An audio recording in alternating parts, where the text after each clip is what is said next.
তাবিজখানার অন্ধকার। পর্ব ৫। আমগাছটার নিচে যেদিন খাতাটা পুঁতে রেখেছিলাম, সেদিন থেকেই আশপাশের গাছে পাখিরা ডাক ছেড়ে দিয়েছিল। যেন প্রকৃতিও জানত কিছু একটা ভুল হয়েছে। সেদিন সন্ধ্যায় একটা অদ্ভুত ঘটনা ঘটল। আমার ঘরের দরজার নিচ দিয়ে আবার একটা চিরকুটেল, কাপা কাপা অক্ষরে লেখা, যা দিয়েছিস তা যথেষ্ট নয়, শরাফত ফেরত আসছে। আমি চিরকুটটা হাতে নিয়েই জানলার দিকে তাকালাম। বাগানের মধ্যে আমগাছটার ছায়ায় একটা দীর্ঘ ছায়ামূর্তি দাঁড়িয়ে। কোনো মুখ নেই, কোনো চোখ নেই, তবু তার দিকে তাকালেই বোঝা যাচ্ছিল সে আমার ভেতরটা পড়ে ফেলছে। পুরনো বাড়ি, পুরনো ভয়। আমি মায়ের কাছ থেকে জানলাম আমাদের পরিবারে আগে একটা পুরনো জমিদার বাড়ি ছিল নদীর ওপারে, যেটা অনেক বছর ধরে বন্ধ। সেই বাড়ির এক গোপন ঘরে তাবিজখানার আদি আসন ছিল। সেই বাড়ি থেকেই শরাফতের উত্থান। মা বললেন শরাফত আলী ছিল আসলে এক প্রাচীন আত্মাহতা। সে বিশ্বাস করত মানুষ যত প্রিয় জিনিস ত্যাগ করে তত সে শক্তি পায়।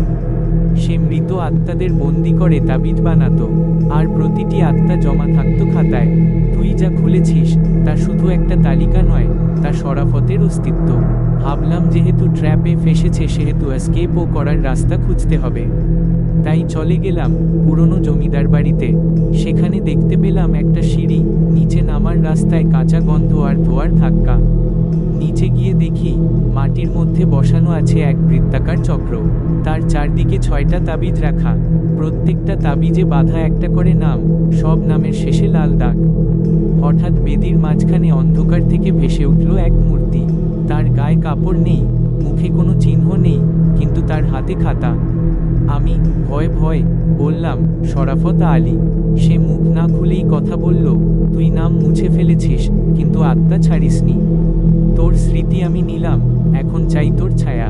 একবার তোর ছায়া আমার হলে তুই বেঁচে থাকলেও তুই থাকবি না। ঘরের মাঝে একটা আয়না রাখা ছিল, পুরনো কালো ফ্রেমে বাঁধানো। শরাফত আমাকে নির্দেশ দিল, আয়নার সামনে দাঁড়া, নিজের ছায়াকে ডাক। আমি জানতাম এটাই খেলার একদম শেষ ধাপ। যদি আমি এখানে হেরে যাই তবে শুধু আত্মা নয়, আমার অস্তিত্ব মুছে যাবে। আমি চোখ বন্ধ করে বললাম, আমার ছায়া আমারই, আমি তোর সাথে নাই। কিন্তু তুই যদি আমার জায়গায় দাঁড়াতে চাস তবে আগে তুই দে আত্মার নাম, যাকে তুই শেষবার শোষেছিস। ভাবলাম যেহেতু ট্র্যাপে ফেসেছে সেহেতু এস্কেপও করার রাস্তা খুঁজতে হবে। তাই চলে গেলাম পুরনো জমিদার বাড়িতে। সেখানে দেখতে পেলাম একটা সিঁড়ি, নিচে নামার রাস্তায় কাঁচা গন্ধ আর ধোয়ার ধাক্কা। নিচে গিয়ে দেখি মাটির মধ্যে বসানো আছে এক বৃত্তাকার চক্র। তার চারদিকে ৬টা তাবিজ রাখা, প্রত্যেকটা তাবিজে বাঁধা একটা করে নাম, সব নামের শেষে লাল দাগ। হঠাৎ বেদির মাঝখানে অন্ধকার থেকে ভেসে উঠল এক মূর্তি। তার গায়ে কাপড় নেই, মুখে কোনো চিহ্ন নেই, কিন্তু তার হাতে খাতা। আমি ভয় ভয় বললাম শরাফত আলী। সে মুখ না খুলেই কথা বলল, তুই নাম মুছে ফেলেছিস কিন্তু আত্মা ছাড়িসনি। তোর স্মৃতি আমি নিলাম, এখন চাই তোর ছায়া। একবার তোর ছায়া আমার হলে তুই বেঁচে থাকলেও তুই থাকবি না। ঘরের মাঝে একটা আয়না রাখা ছিল, পুরনো কালো ফ্রেমে বাঁধানো। শরাফত আমাকে নির্দেশ দিল, আয়নার সামনে দাঁড়া, নিজের ছায়াকে ডাক। আমি জানতাম এটাই খেলার একদম শেষ ধাপ। যদি আমি এখানে হেরে যাই তবে শুধু আত্মা নয়, আমার অস্তিত্ব মুছে যাবে।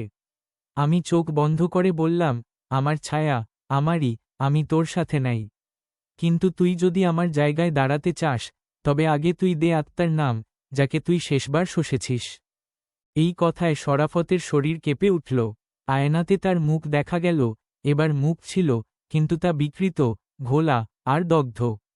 সে গর্জন করে উঠল, তুই মন্ত্র জানিস না, তুই শুধু নাম চাস, বিপদে পড়লে কচ্ছপ ও ঘোড়ার বল পায়।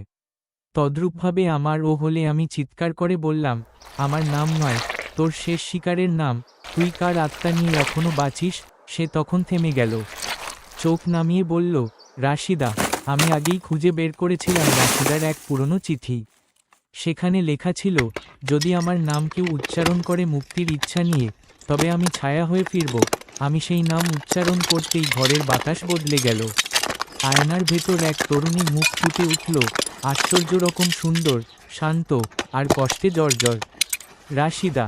সে হাত বাড়িয়ে দিল শরাফতের দিকে। তুই বহু আত্মা নিয়েছিস, এবার তুই একা থাক। শরাফতের ছায়া গলে পড়তে লাগলো, আয়নার কাঁচ চূর্ণ বিচূর্ণ হয়ে গেল।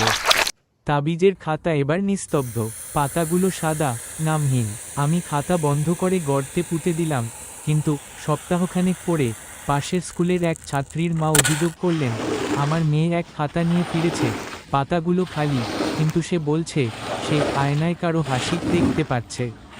চলবে পরবর্তী পর্ব, অর্থাৎ পর্ব 6, যেখানে খাতা ফিরে আসবে অন্য রূপে, এবার শিশুদের টার্গেট করে আর শরাফতের ছায়া ছড়াতে শুরু করবে আয়নার ভেতর।